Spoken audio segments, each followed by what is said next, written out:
What's up, y'all? Okay, so today I'm very excited because I'm gonna teach you guys how to make arepas. For those of you that don't know, I was actually born in Colombia in South America.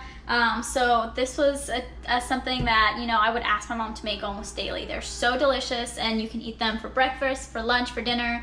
Trying to think of the best way to describe these things. It's basically like our version of bread, maybe. It's like a cornmeal based tortilla, but it's fatter, and you can use that as a side to accompany something, but you can also eat it by itself. So it's really fun. You guys haven't heard of it, you should definitely try it. It's super easy to make and it's very hands-on, the process. So if you want to make it with friends or family or kids, it's also super fun for that.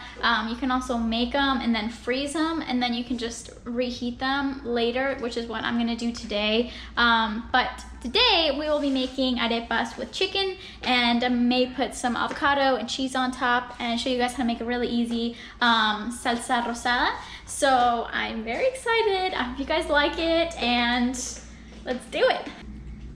So what you're gonna need to make arepas is this corn meal. It has to be this brand. I know it's kind of hard to find. You can use other kinds of cornmeals, but this is just the best one, I think. So you need that. You need some hot water, some cheese. I like to use Queso blanco, which is just a Hispanic white cheese. And you're gonna need butter, you're gonna need salt, and you're gonna need whatever you wanna put on top of it, in it, or beside it. So again, this is super fun, super, you know, you can use your imagination for what you wanna do with it. I'm actually just gonna use it as kind of like a base of the dish today. So I'm gonna be having an arepa, then I'm gonna teach you guys how to make salsa rosada. Then on top of that, we're gonna have shredded chicken. And then on top of that, we're gonna have some cheese and avocado. So super delicious. So let's get started. First thing you need to do is measure out how much kind of flour that you think you want. I made 2 cups. I put 2 cups in here. And there's really no measurement to make these, which is kind of weird. But so you have 2 cups in here. And I recommend that you have gloves. You are gonna mix these ingredients with your hands, and if you have nails like me, it's not a very good combination if you don't put gloves on. All right, so you have your cornmeal in a bowl. I heated up some water. I like to heat it up until it's boiling and then turn it off, and then just make sure you do that like 15 or 20 minutes before you actually start the recipe, so it's not like boiling, because you're gonna have to touch it. So you want to get a big bowl like this, and I like to just take some water. You don't measure it at all, and you have to pour the water in here, and then use your hands, and you are going to just go like this, just kind of mash it together. And obviously there's way too much cornmeal in here for water, so we're just gonna keep adding water until we have the consistency that we want. And mix it. And the water has to be hot because we are adding cheese and butter, and it just helps mix a lot better. Also, it helps the cheese melt while you are mixing, which is very helpful.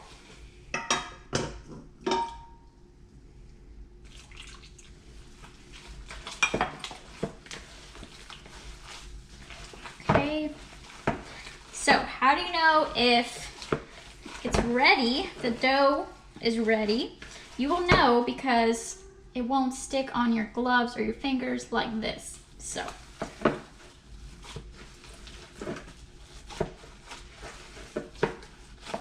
you want to start adding cheese also.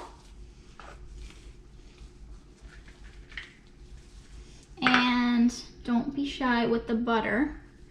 Again, there's no measurement, so I really recommend that you use a good amount of cheese though, because it's the best when they're cooked, and then you get a really nice cheesy bite.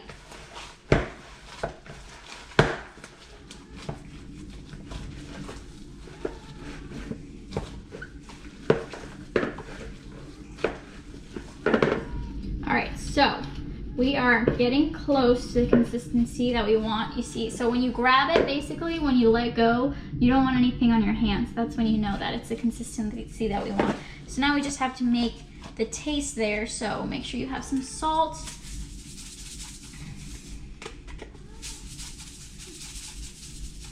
Okay, and add a little bit more butter in here. Gonna mix it. All right. Ta-da! Doesn't stick. That's what we want. After you have your dough ready, you are going to need a large freezer Ziploc bag, a bowl of your choice. You want to cut the actual like zipper part of the Ziploc bag on top, and you want to cut a side so it can open up like this. That's hard to see.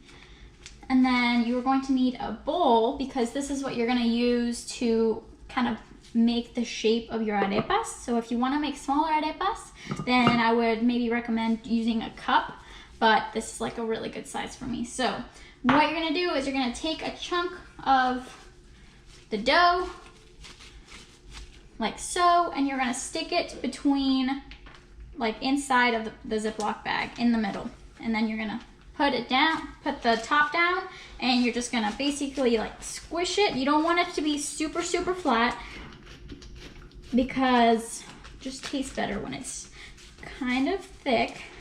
So, and then you want to use your bowl and you want to press it down to give you that shape. So you guys can see that, that's what we get. And then you just lift the top and remove the excess from the sides. And then you just lift the arepa out of there. Boom. First one done. All right, so we want to take our arepa and put it directly on the hot pan or whatever you're using. No need to put butter or oil on the pan. It should have enough butter in it to where it won't stick to anything. And just keep doing the same process until you're satisfied with how many you have. Again, these are really, really great when you make them. You freeze them and then you put them in the oven for the next day or something like that. So I would definitely recommend you do that if you're, already spending all this time getting the kitchen dirty. Might as well make a few to last you a while. So again, put it in the plastic, push it down, use your mold to get that circle, and then right on there. Also, I forgot to mention, if you do want to give it a taste, feel free to. I usually do that just to make sure the salt is where I want it to be and there's enough butter on it, but you don't have to. Obviously, don't try to eat too much of this raw, but you should be fine. And also play around with the thickness. If you like it thicker, you can put more cheese in, or another thing you can do is before you squeeze it, so take this ball and you want to have something like this, and then you want to pinch it in the middle, creating that little hole, and you can put cheese in there, close it up, and then squish it. So you're gonna have a nice gooey cheesy center. Now that we have made a couple, and these are actually still cooking, so you want it to look a little bit like this, only a little bit more golden. So they're still getting there. I made this last one out of the little scraps that I had left. But another fun thing that you can do if you're doing this with kids or your family is that you can take different stencils, like heart stencils or dinosaur stencils or anything like that, and you can actually use those instead of the bowls too, so you can make it a little more fun. So yeah, like I said, the only thing with this is that it takes a little long to cook, so I would definitely suggest, making a couple and saving them if you're already gonna go through all this process.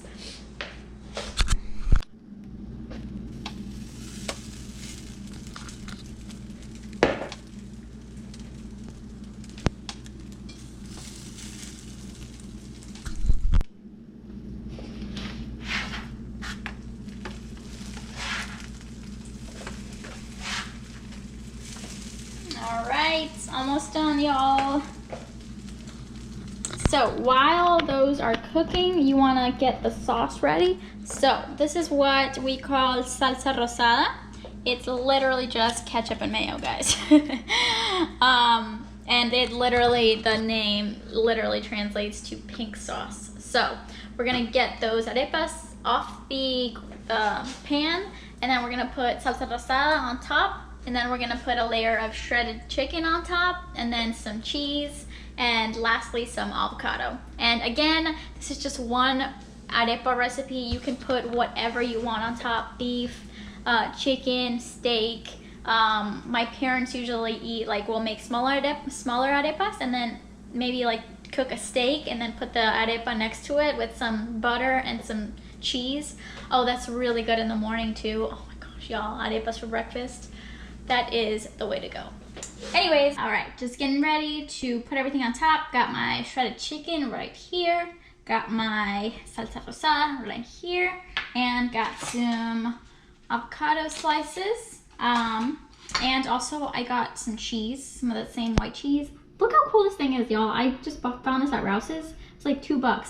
It's a cheese grater, but it's like keeps the cheese in this little container, and then it has this little hole so you can like sprinkle the cheese.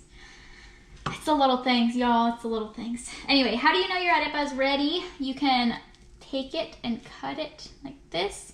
And I don't know if that'll be close enough for you guys to see, but basically it's not raw on the inside. It's not gonna be like, it's not gonna be kind of stuck together in a sense. So good. Alrighty, so while those three finish cooking, I'm gonna just show you guys how I'm gonna prepare mine. Basically I have one arepa on a plate, and we're gonna take some salsa rosada. Just kind of spread it on there. You put our cheese, and you want to make sure that the arepa you're using is still kind of fresh, kind of hot, because you want the cheese that you put on to melt, if possible. Wow, this thing is awesome. And then you're gonna put your chicken. Make sure that your hands are clean.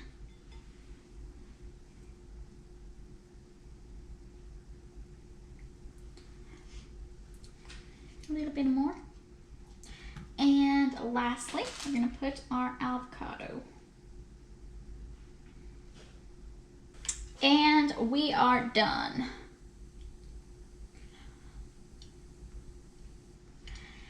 Such a simple recipe, y'all.